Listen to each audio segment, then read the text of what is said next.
Este es el puto Belén que ha montado la Colau. La muy guarra.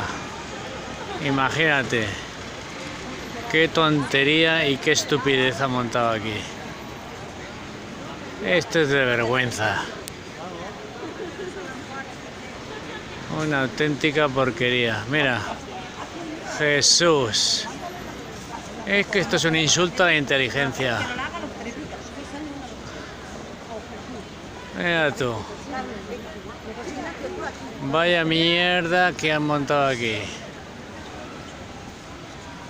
Aquí el burro número 1. El más gordo de todos. Y el Torra ahí. El jefe de los burros. Fíjate, fíjate. Impresionante. Vaya mierda. Y aquí vete a saber qué es eso.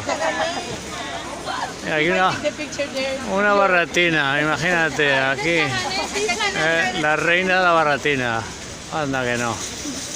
Y aquí otra tontada. Aquí enfrente. Libertad a los presos políticos, mira tú. Vaya mierda.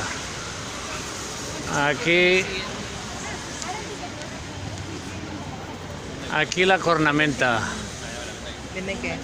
¿Vamos de toros o de qué vamos? Vaya mierda. Hablando en plata. Anda que no. Esto es la risa. ¡Hala! Vaya mierda. Vaya mierda.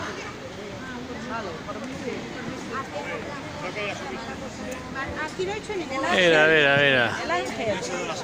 Esto es impresionante. Venga. Fíjate, fíjate tú. Aquí otra estupidez más. La sillita pequeña para que suba el niño. Venga. Y Jesús y su babero. Me cago en la leche. Impresionante.